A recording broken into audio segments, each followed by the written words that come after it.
Hello बच्चों, आइए ज़रा देखते हैं ये क्वेश्चन क्या कह रहा है। A glass rod has ends as shown in the figure 5.394। ठीक है।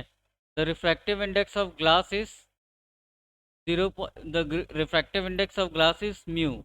तो ग्लास है, इसका रिफ्रैक्टिव इंडेक्स म्यू है। Object O is at a distance 2r from surface of larger radius of curvature. The distance between apexes is 3r। Find the distance of image formed of the point object from right hand vertex. What is the condition on mu for the formation on for the formation of real image? ठीक है। Question दिया हुआ इस तरीके से, अपने पास में एक ग्लास है। तो ग्लास में इसके दो कर्व सरफेसेस हैं। एक तो ये रेडियस है, जो इस तरफ का जो रेडियस है ये आर दिया हुआ है। ठीक है। और यहाँ पर दूसरा है, इसका जो रेडियस ऑफ कर्वेचर है वो r/2 है। ठीक है। तो इसका बड़ा है, इसका छोटा है, ये ग्लास है और इसका रिफ्रैक्टिव इंडेक्स म्यू दिया हुआ है। ठीक है। अच्छा, object is at a distance 2r from the surface of larger radius, यानी कि यहाँ पर मेरा ऑब्जेक्ट रखा हुआ है, यहाँ से 2r डिस्टेंस पे रखा हुआ है। And distance between the apexes and ends is, ये जो डिस्टेंस है ना, यहाँ से लेकर के यहाँ तक का ये जो डिस्टेंस है ये है 2r, सॉरी ये है 3r। ठीक है। ये जो एपेक्सेस एंड दी एंड्स है ना, अगर मैं इसको जोड़ूँ तो ये 3r है, और ये जो डिस्टेंस दिया हुआ है यहाँ से यहाँ पर, ये दिया हुआ है 2r का। ठीक है। Find distance of image formed from the right hand vertex. What is the for condition mu for formation of real image. ठीक है, आइए इसको सॉल्व करते हैं।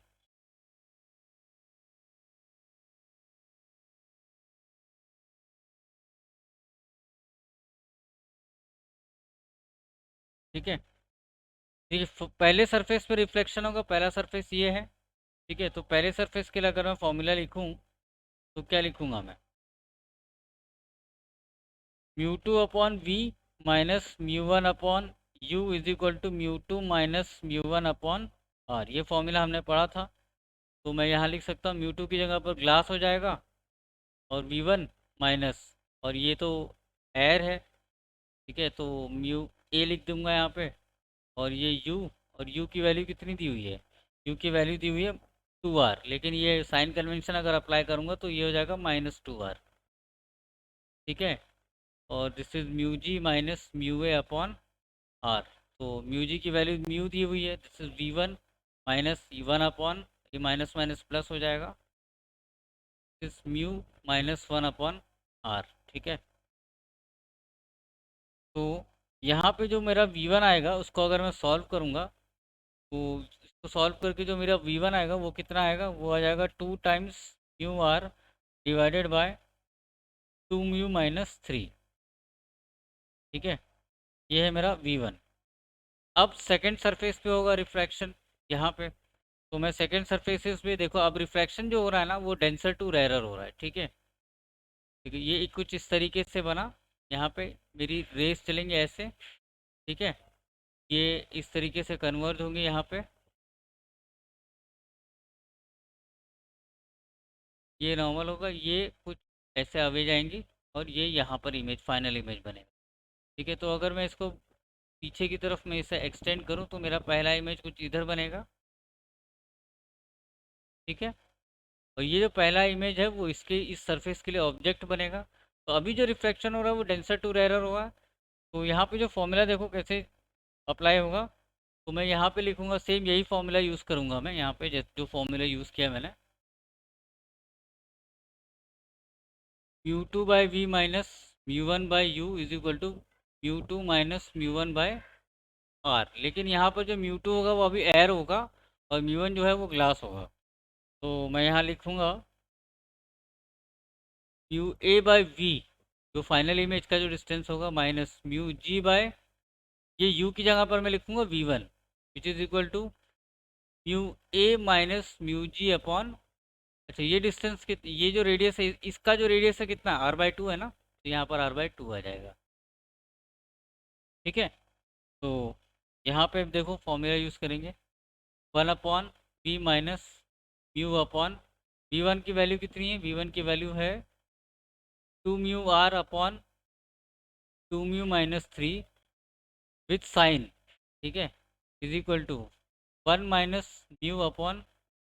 μ/r/2, ठीक है। तो अच्छा सॉरी, एक मिस्टेक हो गया यहाँ पे। मैं इस फॉर्मूले को जरा इस रिजल्ट को दोबारा लिखता हूँ, 1/v - μ/, ठीक है। ये यहाँ से ये डिस्टेंस जो है ना यहाँ से v है, ठीक है। तो यहाँ से कितना होगा, दिस विल बी, ये तो टोटल 2r है, तो this will B 2r - v, ठीक है।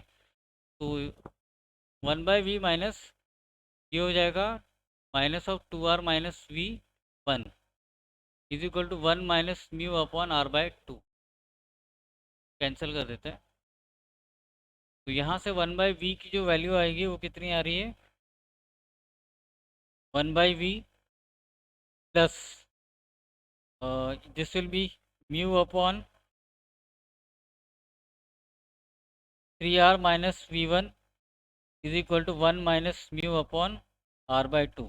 तो मैं यहाँ से अगर v2 की वैल्यू सॉल्व करूँ, तो यहाँ से v2 की जो वैल्यू आ रही है वो आ रही है r times 9 - 4 μ divided by 10 μ - 9 into μ minus, this is the position of final image, ठीक है। अच्छा, अब मुझे म्यू पर कंडीशन बतानी है, ठीक है। तो मैं अभी लिख देता हूँ, कंडीशन निकालिए ना, for image to be real, तो v जो है ना that must be greater than 0। अच्छा, ये ग्रेटर देन 0 कब होगा, जब ये वाला इसी ये तो कांस्टेंट है, 9 - 4u अगर ग्रेटर देन 0 हो जाए, 10 μ - 9, इन तीनों में से या तो न्यूमरेटर पॉजिटिव हो, डिनोमिनेटर भी पॉजिटिव हो, या तो न्यूमरेटर नेगेटिव और डिनोमिनेटर का जो प्रोडक्ट है ये भी नेगेटिव हो। तो यहाँ देखते हैं, ठीक, ये जो टर्म है ना 10 μ - 9, ये it will be always is always positive. Why, क्योंकि देखो म्यू जो है वो ग्रेटर देन 1 है, तो 10 μ - 9 will always be greater than 0, तो ये तो ऑलवेज पॉजिटिव हुआ। तो यहाँ पर कंडीशन किसके ऊपर डिपेंड करेगी, कंडीशन भी डिपेंड करेगी, अब केस 1 जो हो गया 9 - 4u एंड μ - 2, ये दोनों ग्रेटर देन 0 हो जाए। तो अगर ये दोनों ग्रेटर देन 0 हुआ तो 9 - 4u greater than 0, this implies 4 μ must be less than 9, यानी कि म्यू की जो वैल्यू है वो 2.25 से कम होनी चाहिए। अच्छा, mu greater than 0, μ - 2 greater than 0 है, इसका मतलब क्या है, म्यू की जो वैल्यू है वो 2 से बड़ी होनी चाहिए।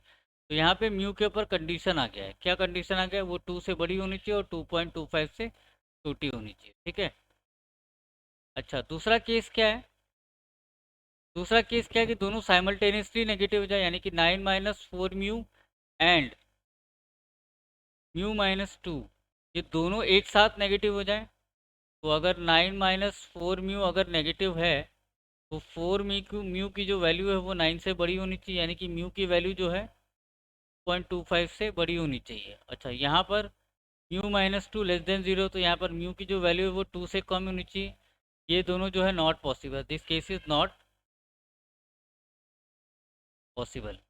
तो जो म्यू के ऊपर कंडीशन आया है वो क्या है, जो म्यू की वैल्यू है वो 2 से बड़ी होनी चाहिए और 2.25 से छोटी होनी चाहिए, यही कंडीशन होगा तब जा करके अपने पास में रियल इमेज बनेगा। तो यही अपना final answer. Thank you and have a nice day.